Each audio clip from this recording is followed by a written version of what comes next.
our armed forces and other security agencies for serving us so well to the best of their ability with our limited resources. Most of them put their lives on the line to protect us and protect our country. But Mr. President, whoever would be given arms and ammunition must receive very proper treatment and sanctioning those who are trained to handle the weapons is supposed to be part of the training and part of the treatment. There could be only 1-2 incidents in a long time, but when such an incident happens, it tends to impinge on the integrity of the institution.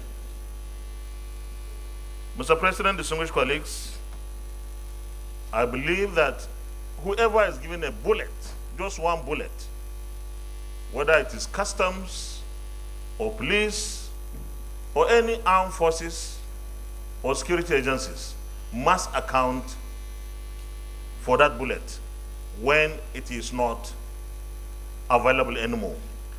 I know that in the armed forces, you have to explain where a bullet has gone.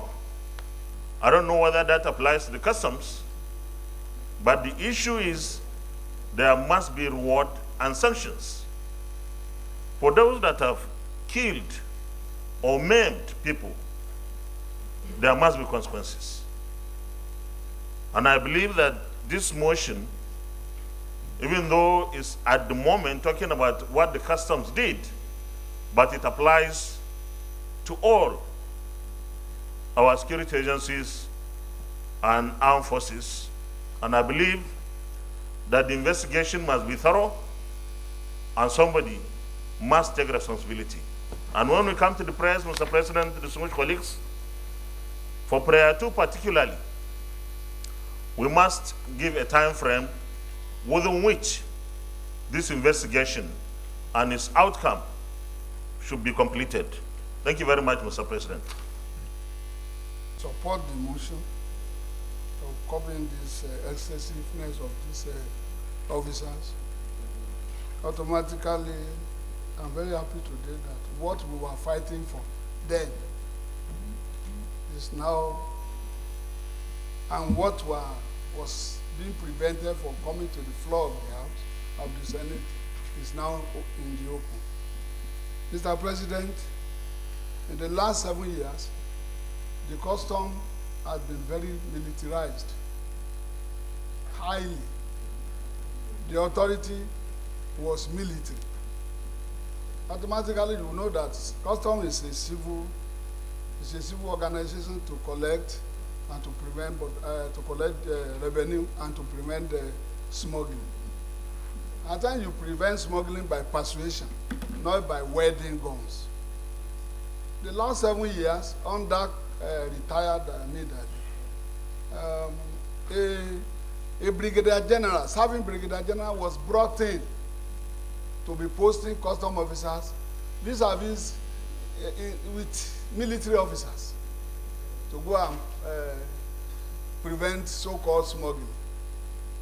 And when we rose against it in the committee, we were not allowed to do the real job then from this Senate. Today, I'm very happy that the former Senate President is complaining because it has come to his mouth. The same Ali that they were protecting is now haunting them. Automatically, why must you tolerate a military incursion in the custom? Custom to collect revenue and to prevent smuggling. It doesn't need to kill anybody because of rice. It doesn't need to kill anybody because of tokumbo. But when he kills today and nobody sanctioned him because he has somebody there, he didn't respect anybody here as at that time. Until the last day he left, it was a war.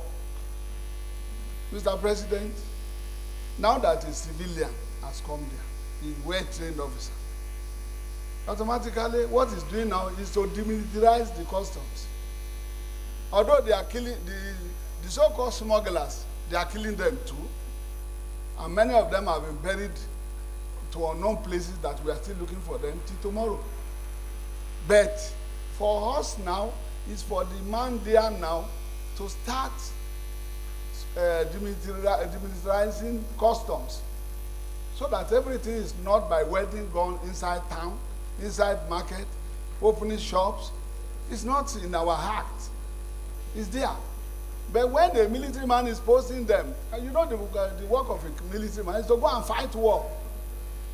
Anybody on your way that is preventing you, you kill. And when this rice, the issue of rice was banned, we shouted that it will amount to killing our people.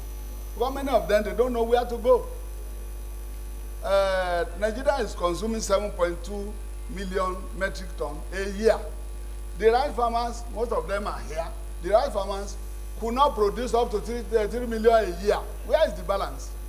Automatically, you allow rice to come in and collect your revenue. But if you do say you are going to ban their livelihood, these people will go back to smuggling. And Mr. President, we need to call on the new administration to start